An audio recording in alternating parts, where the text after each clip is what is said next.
Hello YouTube, welcome to my channel. Today we have a follow-up on the previous video about email phishing. Today we're going to look at how we block forwarding to external domains from the Office 365 admin portal, as well as searching the whole Office 365 tenant to see which users have forwarding rules in their Outlook. So if you want to find out how, keep watching.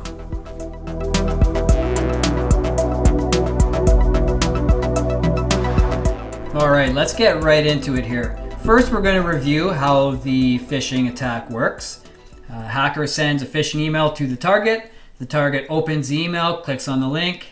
The link goes to this fake Office 365 portal, but since they're familiar with it and they want to access whatever is inside the email because they think that it's legitimate email from somebody, the target puts in their Office 365 credentials.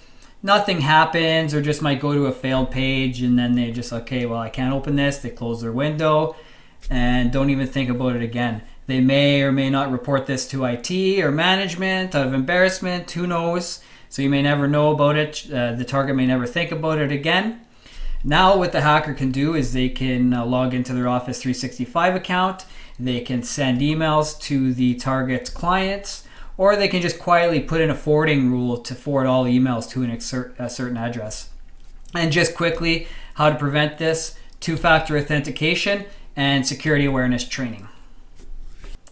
We're going to go into the Office 365 admin portal and take a look at the mail flow dashboard, as well as setting a rule to disable email forwarding to an external address, and then we'll test it out to see what happens. So from the admin portal here, you'll click on security, and it'll open up the security and compliance dashboard. And if you go to mail flow and dashboard, you're going to see the mail flow insights.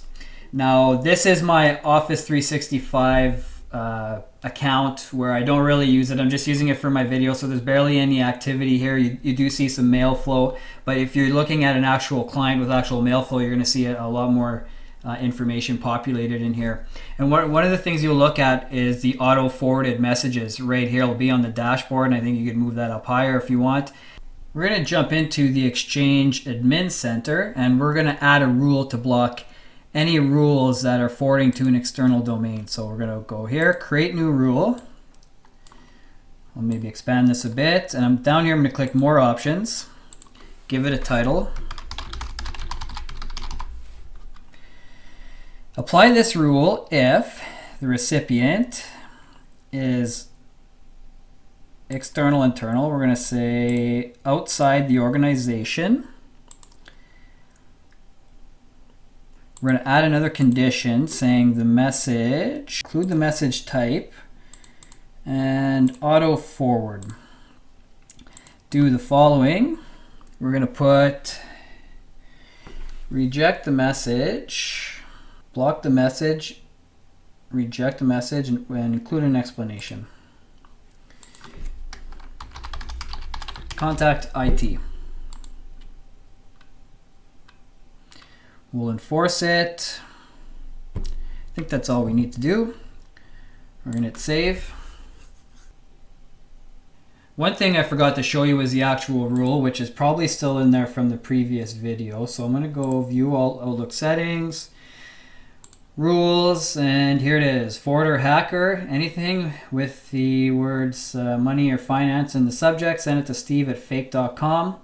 So I'm going to go ahead and send an email from my phone to that email with the subject money. And here we go. There's the email. Say money, send me some money.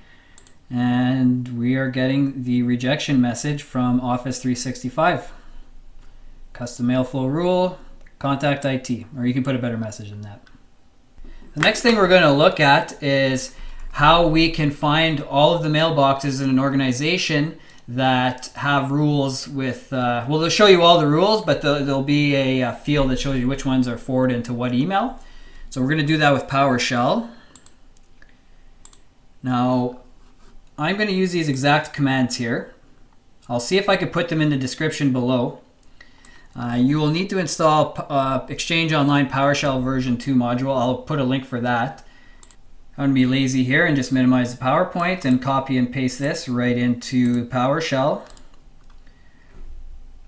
it auto-logged me in. I don't have two-factor authentication on this account. I should, but again, I just use it for my personal teachings here. And we're going to generate a CSV. I'm going to put it into a folder called rules. And it has all these different fields in there.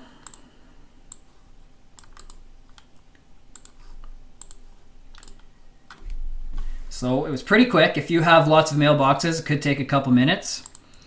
And here we go. There's the rules folder. We're going to open it up. And there you go. You can see that my account has an enabled rule called forwarder hacker, I think it was. There you go. And it's going forward to. Now when I did this with my clients, for the most part, I saw all their rules. So like this was all blank. But then a few times I did see an email right there, so it stood out like a sore thumb.